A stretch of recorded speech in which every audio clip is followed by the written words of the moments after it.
ولعنت اللہ علی اعدائہم اجمعین من یومنا ھذا الی یوم الدین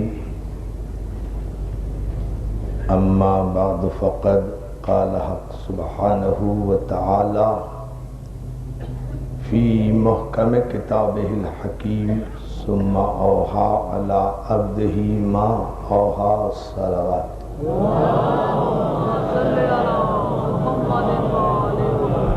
برادران ایمانی، عزاداران مظلوم کربلا، امام بارگاہ شاہ نجف مارٹن روڈ میں الحمدللہ آپ کے بہترین تعاون اور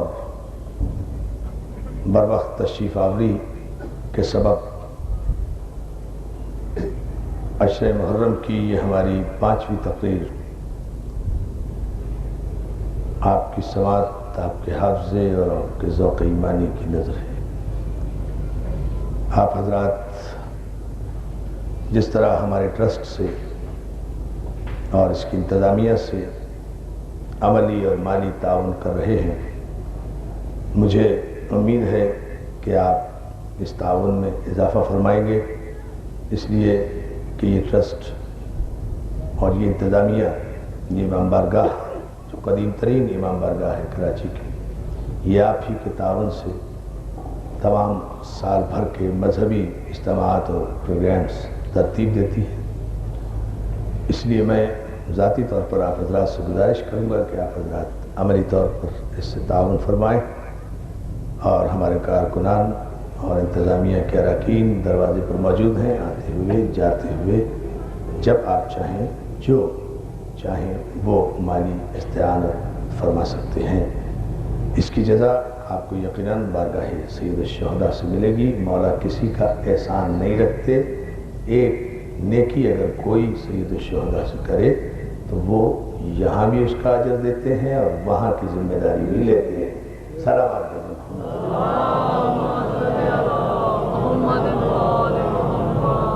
حاضرین گرامی قدر، ان مجالس میں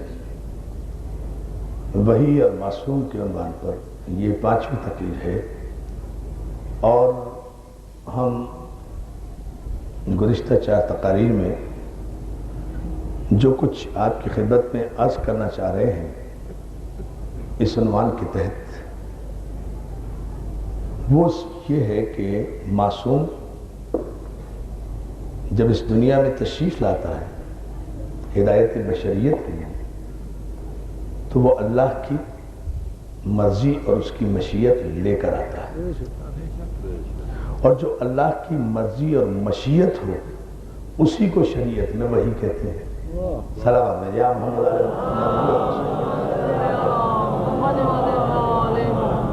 چونکہ وحی کے معنی ہی یہ ہے کہ وَالنَّجْمِ إِذَا هَوَى مَا ضَلَّ صَاحِبَكُمْ وَمَا غَوَى وَمَا يَنْطِقُ عَنِ الْهَوَى إِنْ هُوَ إِلَّا وَحْيٌ يُوحَىٰ۔ ہمارا حبیب اپنی مرضی سے کلام ہی نہیں کرتا۔ اس کا مطلب یہ ہوا کہ ہمارے حبیب کی اپنی مرضی کچھ ہے ہی نہیں، ہم نے اپنی ساری مرضی اسے دے دی ہے۔ صلوات بھیجنا محمد آل محمد۔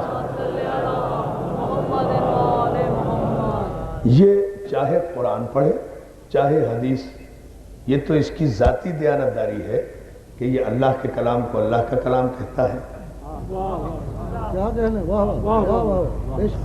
فرمائیں آپ ذرا سا ہے یہ نہیں سوال ہے، یہ تو اس صادق و امین پیغمبر کی ذاتی امانت داری ہے کہ یہ اللہ کے کلام کو اللہ کا کلام کہتا ہے، اپنے کلام کو اپنا کلام کہتا ہے۔ ورنہ جب متکلم بھی ایک ہو، زبان بھی ایک ہو، کہنے والا بھی ایک ہو، فصاحت بھی ایک ہو، بلاغت بھی ایک ہو، آیت بھی یہ کہے کہ جب بھی بولے گا ہماری وحی کے مطابق بولے گا۔ صلوات ہے محمد علیہ۔ آپ اس میں آپ اس میں ڈیفرنشیٹ کیسے کریں گے یہ کہ یہ کب وحی کے مطابق بولتا ہے اور کب وحی کے مطابق نہیں بولتا ہے؟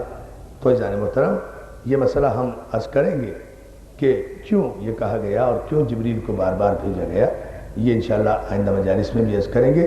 لیکن پہلے اس مرحلے کو سمجھ لیں کہ اتنا تو طے ہو گیا کہ قرآن اور حدیث کا تعین اگر خود پیغمبر نہ فرمائیں تو دنیا میں تو کوئی ایسا محدث نہیں جو آیت اور حدیث میں فرق محسوس کر سکے. نہیں، ابھی بھی آپ نے غور نہیں فرمایا، پھر غور فرمائیں.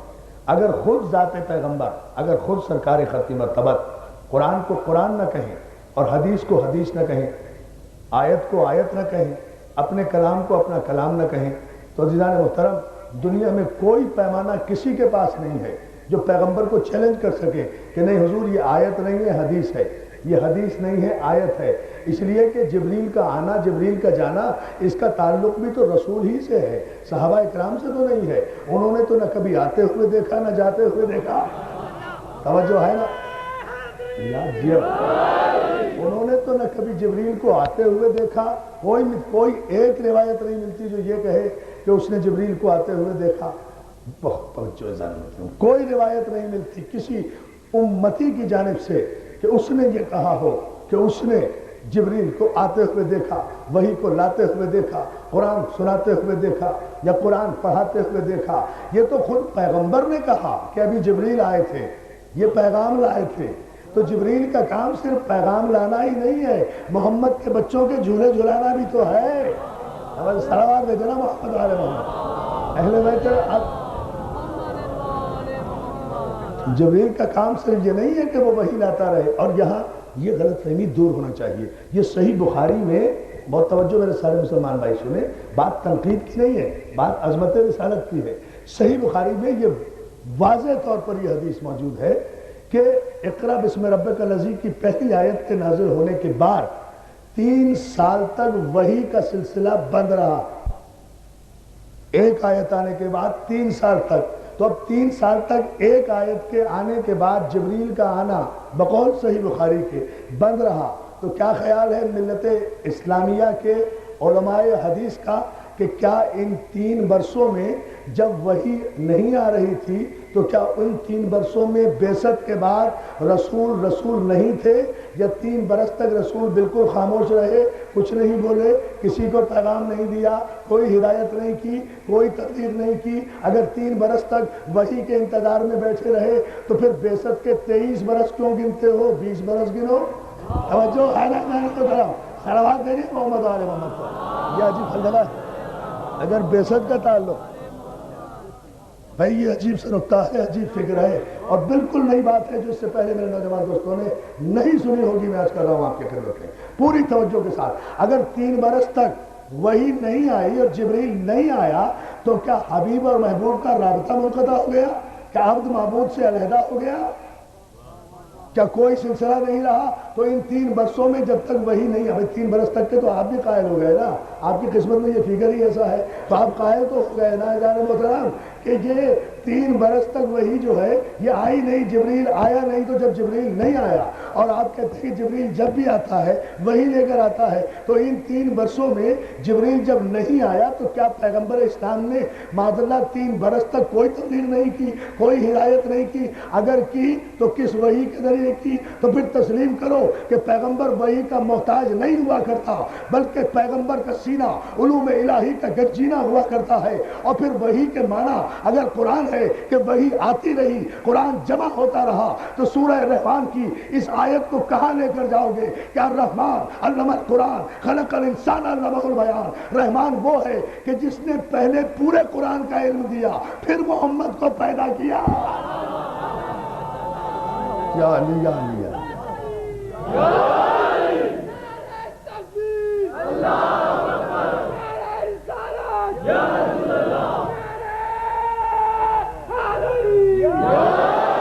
ہے نا تمہیں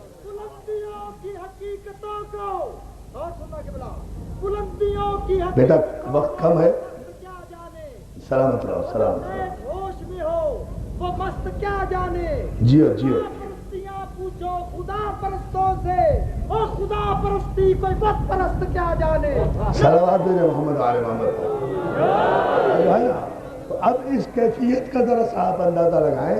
یہ سب ولائے محبت علی کی نشانیاں ہیں جان محترم. ہم ان سب کو قدر کی نگاہ سے دیکھتے ہیں، مگر یہاں ہمارے پاس دامن وقت میں گنجائش بڑی کم ہوتی ہے. اور مضمون ماشاءاللہ یہ ایسا الاٹ کر دیا ہے مجھے شاہ جی نے کہ میں کچھ کہہ نہیں سکتا. یہ گھنٹوں چاہتا ہے گفتگو عزیزان محترم. اور آپ کے ذوق سماعت، آپ جیسا خوبصورت مجمع ہو، خوبصورت ذہین اور شاداب مجمع ہو، اور پھر مولا کی عطا ہو، اور پھر ایسا مضمون ہو، پھر علی کا منبر ہو، پھر غازی کا علم ہو. ہاں ہم فقیروں کو پھر اور کیا چاہیے دوستو؟ ہم فقیروں کو اور پھر کیا چاہیے؟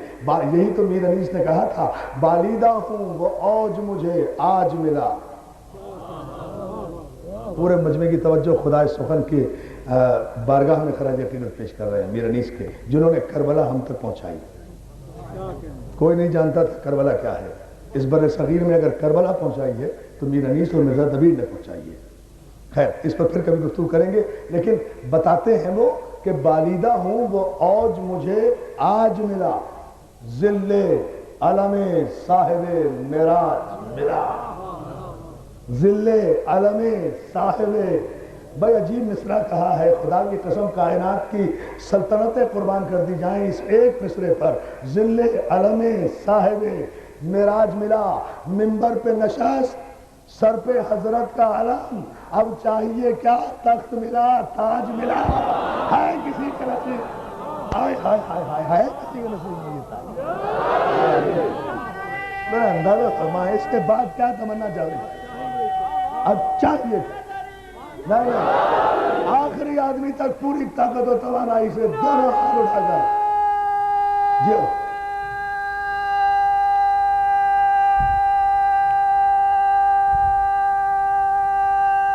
سلامت رہو.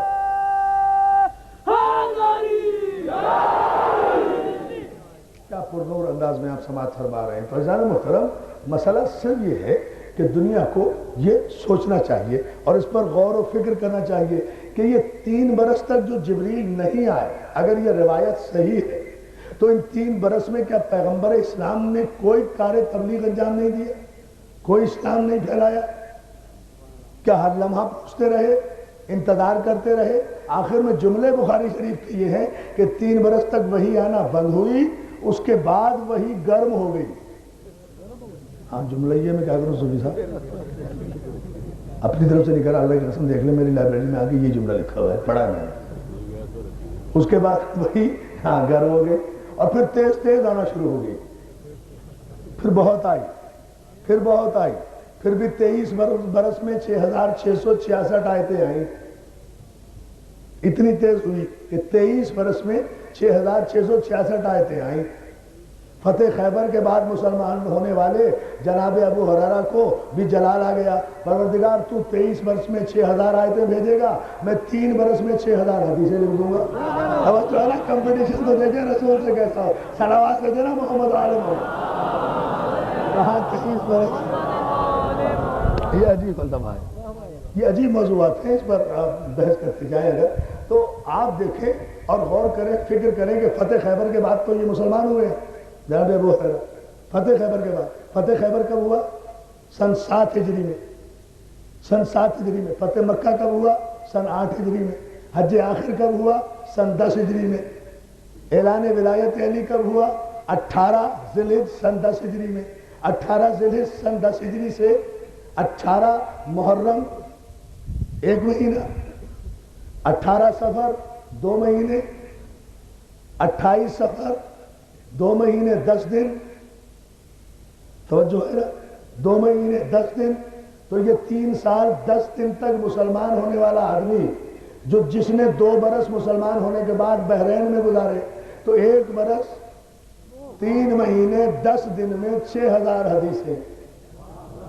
اور جو صحابہ اکرام 23 برس تک رسول اللہ کے جلوت خلوت کے ساتھی رہے، کسی نے 200 حدیثیں، کسی نے 150 حدیثیں، کسی نے 300 حدیثیں. بڑی عجیب منزل ہے نا، اللہ محترم سوچنے کا مقام ہے نا.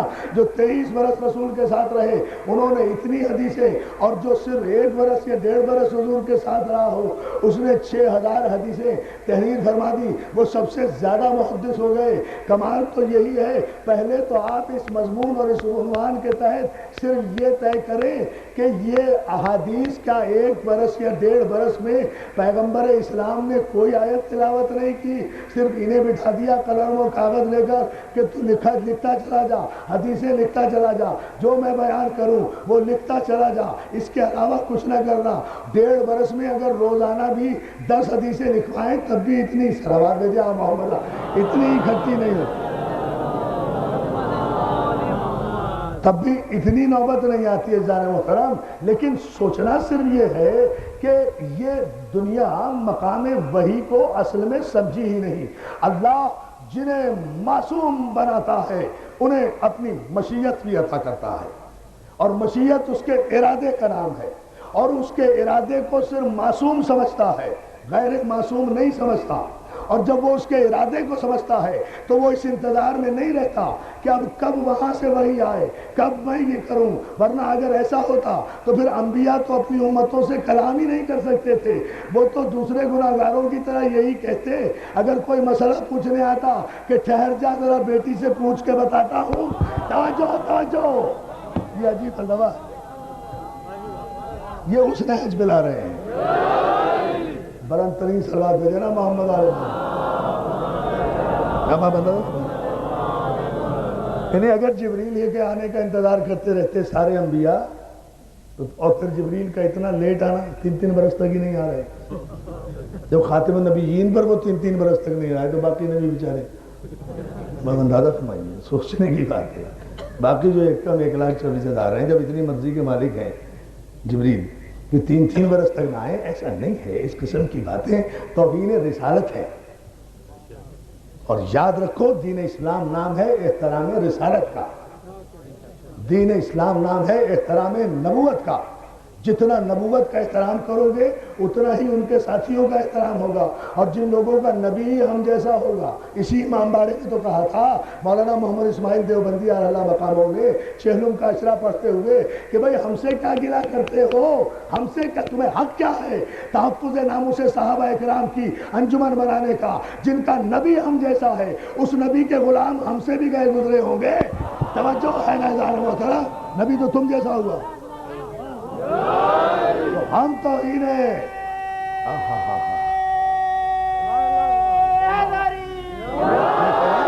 ہم تو انہیں صحابہ اکرام نہیں کرتے، ہماری جانیں قربان رسول کے مخلص صحابہ پر، ہمارے ماں باپ قربان رسول کے اطاعت گزار صحابہ پر، ہمارے ماں باپ نثار رسول کے فرما بردار صحابہ پر، ہماری جانیں قربان رسول کی آواز سے اپنی آوازوں کو بلند نہ کرنے والے صحابہ پر، ہماری جانیں کو صلوات بھیجے۔ یہ ہمارا فلسفہ ہے، یہ ہمارا فلسفہ ہے۔ ہم مل کر درود بھیجتے ہیں آپ محمد علیہ۔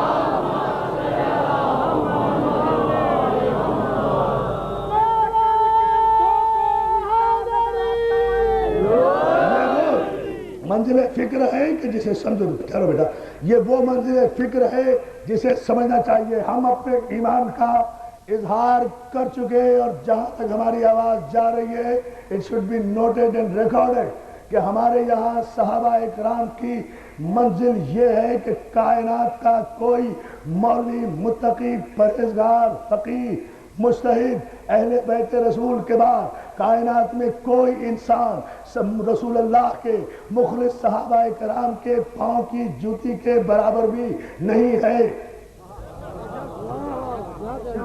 کتنا کلیئر کٹ میدان کر رہے ہیں، اس لیے، اور یہ میں بار بار اس کو اور کوئی رنگ نہ دیا جائے، میں بار بار جو مخلص اطاعت اور وفادار کہہ رہا ہوں وہ اس لیے کہہ رہا ہوں کہ کی محمد سے وفا تو نے، صلوات لگے نا محمد علیہ محمد، میں نہیں کہہ رہا، یہ میں نہیں کہہ رہا عزیزان محترم، یہ تو علامہ اقبال کہہ کر گئے ہیں، یہ علامہ اقبال کہہ کے گئے ہیں۔ تو یہی ہمارا ایمان ہے، یہی ہمارا مذہب ہے، یہی بنیاد ہے۔ ہم شخصیتوں کا احترام نہیں کرتے، کردار کا احترام کرتے ہیں، اور کردار کا تعین رسول کرے گا، امام بخاری نہیں کریں گے۔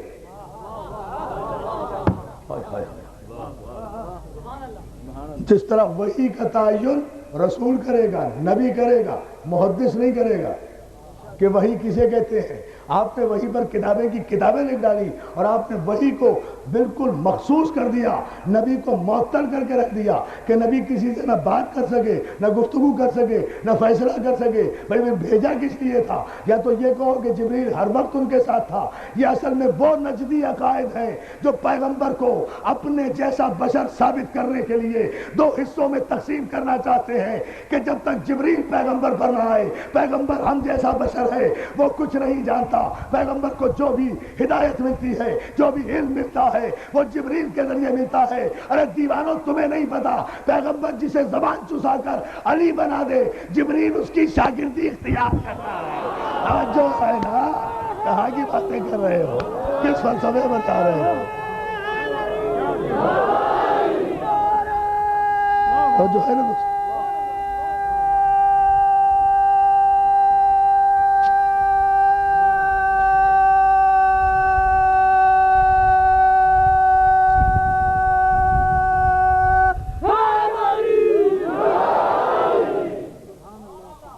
مولا سلامت رکھے آپ کو، صلوات بھیجیں بآواز بلند۔ آپ بتائیے جتنے ڈائلاگس ہوئے آدم سے لے کر عیسیٰ تک، ہر نبی نے اپنی امت کے ساتھ گفتگو بھی کی ہے، معاہدے بھی کیے ہیں، بات چیت بھی کی ہے، تبلیغ بھی کی ہے، ان کی شرائط مانی بھی ہے، ان سے منوایا بھی ہے، ان کی فرمائشات سنی بھی ہیں۔ ایک مثال پیش کر دوں، ایک مثال کافی ہو جائے گی۔ جب موسیٰ کی قوم نے ضد کی کہ ہمیں اللہ دکھاؤ، تو موسیٰ نے اللہ سے پوچھا تھا؟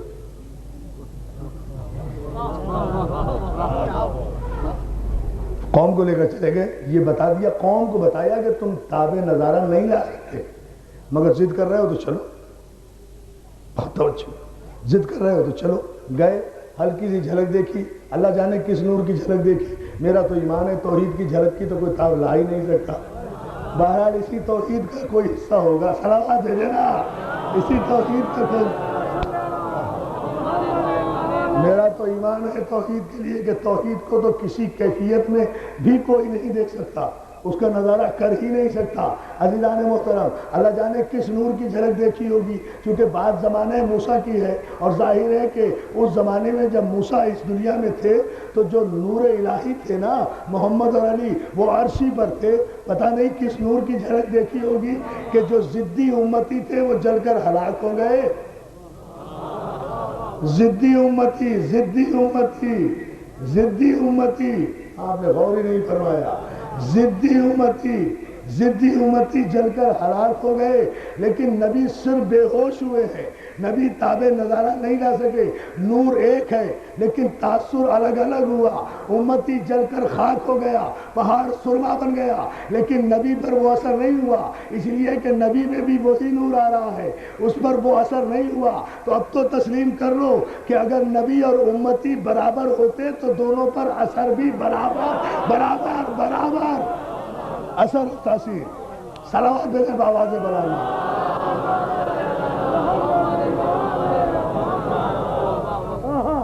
مولا آپ کو سلامت رکھے۔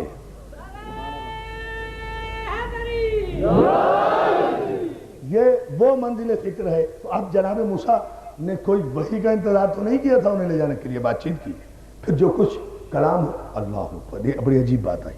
آپ صلوات بھیجیں تو پھر میں عرض کروں، آپ دعائیں دیں گے۔ دیکھیں مولا کی عطا بتانا جا رہا ہے، ایک عجیب و غریب دلیل خود بخود یہ مولا نے عطا کی ہے۔ موسیٰ کا لقب کیا ہے؟ کلیم اللہ، اللہ سے براہ راست کلام کرنے والا۔ جب کلیم اللہ ہے تو جبریل کہاں سے آ گئے؟ میں تو سمجھتا ہوں مضمون ہی مکمل ہو گیا یہ۔ دیکھیں نا، آپ بتائیے مجھے، موسیٰ کلیم اللہ ہے نا، اللہ سے براہ راست کلام کرنے والے، اٹ مینس درمیان میں کوئی بھی نہیں ہے، بات چیت کرتے ہیں ڈائریکٹ اللہ سے، براہ راست کلام کرتے ہیں۔ یہاں تو وحی کا کانسیپٹ کہاں گیا؟ کسی بھی فرشتے کا سہارا کہاں گیا؟ جب ہے ہی کلیم اللہ، خدا نے کہا ہے کلیم اللہ، خدا نے کہا ہے، صلوات بھیجے نا محمد علیہ، خدا نے کہا ہے۔ اب غور فرمائے نا، خدا نے کہا ہے کلیم اللہ، جب کلیم اللہ ہے تو پھر خود کلام کر رہے ہیں نا عزیزان محترم۔ پھر جتنے بھی انبیاء آئے ہیں وہ تمام کے تمام انبیاء، سب کے سب انبیاء، بہت توجہ، جناب موسیٰ، اب جناب موسیٰ گفتگو کر رہے ہیں، کس سے کلام کر رہے ہیں؟ اللہ سے۔ اللہ نے کہا، پورے قرآن میں دکھا دو کہیں جبریل نے کہا ہو جو میں جملہ کہنے جا رہا ہوں۔ اللہ نے کہا جاؤ فرعون کی طرف، وہ بہت متکبر و مغرور ہو گیا ہے۔ اللہ نے کہا، یا علی مولا انہیں ذرا سے جگا دے، میرے دامن میں وقت نہیں ہے کہ میں تفصیل میں جا سکوں، اور یہ نتیجہ ضرور دینا چاہتا ہوں اس مجلس میں کہ جاؤ فرعون کی طرف، وہ بہت زیادہ تکبر میں، بہت زیادہ غرور میں آ گیا ہے۔ تو جناب موسیٰ نے یہی تو دعا کی، براہ راست کہا تھا نا کہ پروردگار میری زبان میں لکنت ہے، رب اشرح لی صدری ویسر لی امری واحلل عقدۃ من لسانی یفقہوا قولی، پروردگار میرے سینے کو کشادہ کر دے، میری زبان کی گرہ کو کھول دے، میرے سینے کو کشادہ کر دے۔ بھائی میرے پورے مجمع کی توجہ تاریخی جملہ 5 محرم کی مجلس کا دے رہا ہوں۔ قرآن مجید میں موسیٰ جیسا کلیم اللہ فرعون کے پاس جانے کے لیے دعا کر رہا ہے، کلیم ہونے کے باوجود، پروردگار میرا شرح صدر کر دے، میرے سینے کو کشادہ کر دے۔ تو جو نبی خود تمنا کرے اللہ سے، دعا کرے کہ میرے سینے کو کھول دے، اس کا سینہ تو خدا چاک نہیں کرتا، اور جس نبی آخر نے کوئی دعا نہیں کی اس کے لیے فرشتوں کو بھیجتا ہے کہ وہ محمد کا سینہ چاک کرے۔ یا علی یا علی یا علی، عجیب منزل فکر ہے، یہاں دعا ہے۔ اللہ آپ کو سلامت رکھے۔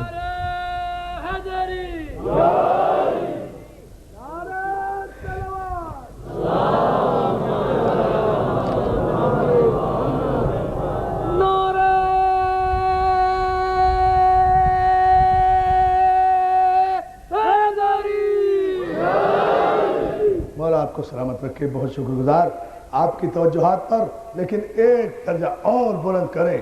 جاؤ، گئے، تفسیرات ساری قرآن میں موجود ہیں، پہنچے، عصا کا معجزہ تھا، ید بیضا کا معجزہ تھا، معصوم کہتے ہی اسے ہیں جو صاحب اعجاز ہو، جو دنیا کو عاجز کر دے، جو دنیا میں رائج ساری قوتوں کو گھٹنے ٹیکنے پر مجبور کر دے، اسے صاحب اعجاز کہتے ہیں۔ معجزہ لے کر گئے، عصا لے کر گئے، عصا لے کر گئے، فرعون کا دربار سجا ہوا ہے۔ دوست مجھے بڑے بڑے لٹریچر دے رہے ہیں، کتابیں دے رہے ہیں، یہ کتاب آ رہی ہے، یہ لکھا جا رہا ہے، وہ لکھا جا رہا ہے، شیعہ کافر ہے، وہ کافر ہے۔ بتاؤں گا 8 محرم کو تفصیل کے ساتھ آخری مجلس میں، ابھی جانے دیں۔ ہمیں اتحاد بین المسلمین بہت عزیز ہے، یہ وہ قوتیں ہیں جو مسلمانوں کے اتحاد کو پارا پارا کرنا چاہتی ہے، اس لیے کہ جواب بھی حق کے منبر سے، اس کی تاب تو بہت کم ہی لوگ لا سکیں گے نا۔ اور جان محترم، اور پھر بولنے والا عرفان در عابدی ہو جواب میں، آپ تو اس کی شکایت کر رہے ہیں جان محترم کہ یہ شیعہ کافر لکھا جا رہا ہے۔ مجھے تو ابھی مسٹر پارک میں اتنا بڑا پمفلٹ کسی نے دیا کہ علامہ عرفان در عابدی کا انٹرویو کہ میں نے شیعہ مذہب کیوں چھوڑا، ابھی ملا آج ہی، اتنا بڑا پوسٹر چھاپا ہے باقاعدہ، علامہ عرفان در عابدی کا انٹرویو، پورا میرا انٹرویو چھاپ دیا بھائی کہ میں نے شیعہ مذہب چھوڑ کر دوسرا مذہب کیوں اختیار کیا، میں یہ دوسرے مذہب پر کیوں چلا گیا۔ میں نے کہا اگر دوسرے مذہب پر جانے کے بعد عرفان عابدی ایسا ہے تو اللہ کرے سب اس مذہب پہ آ جائیں، اگر ایسا ہے جھوٹ کے گئے پاؤں عجیب لوگ فلسفہ ابھی دوستوں نے دیا، تو میں پھر عرض کروں گا اس پر کسی وقت میں، لیکن میں جو عرض کر رہا ہوں ابھی فی الحال اس پر ذرا سا آپ غور کر لیں۔ یہ لوگ بڑی عجیب باتیں کرتے ہیں، اس سے گھبرانے کی ضرورت نہیں ہے دوستو، نہ اسٹار میں آنے کی، نہ پریشان ہونے کی، لیکن ایک بات ضرور ذہن میں رکھو کہ گئے، عصا کا معجزہ لے کر گئے، ساری دنیا جہان کے اس نے جادوگر اکٹھے کر لیے تھے، سینکڑوں سانپ چھوڑ دیے تھے، رسیاں چھوڑ دی تھی، اور جناب موسیٰ کو ڈرانا چاہا تھا، معصوم کو ڈرا رہا ہے کافر۔ اللہ اندازہ فرمائیے، معصوم کو ڈرا رہا ہے کافر، اور وہ بھی سانپ سے۔ انہیں یہ نہیں پتا سانپ سے جب بھی ڈرے گا کافر ڈرے گا۔ پتہ نہیں سارا جواب دے دیا، مکمل جواب دے دیا۔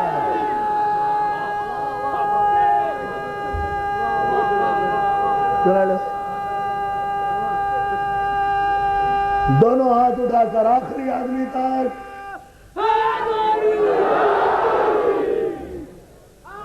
ہم علی علی آدم کا مولا علی علی، نو کا مولا علی علی، نو کا مولا علی علی، شیش کا مولا علی علی، شیش کا مولا علی علی، حسن یوسف علی علی، موسیٰ کی ہیبت علی علی، عیسیٰ کا مولا علی علی، خلیل کا مولا علی علی، خلیل کا مولا علی علی، توریت کا مالک علی علی، زبور کا وارث علی علی، قرآن کا وارث علی علی، قرآن کا وارث علی علی، یزید کی میت علی علی، عرش کا نعرہ علی علی، فرش کا نعرہ علی علی، عرفان کا نعرہ علی علی، حق کا نعرہ علی علی، حق کا نعرہ علی علی، جیو علی علی، حق کا مولا علی علی، حق کا مولا علی علی، حیدری جیو بلند ترین سلوات بھیجے محمد علیہ۔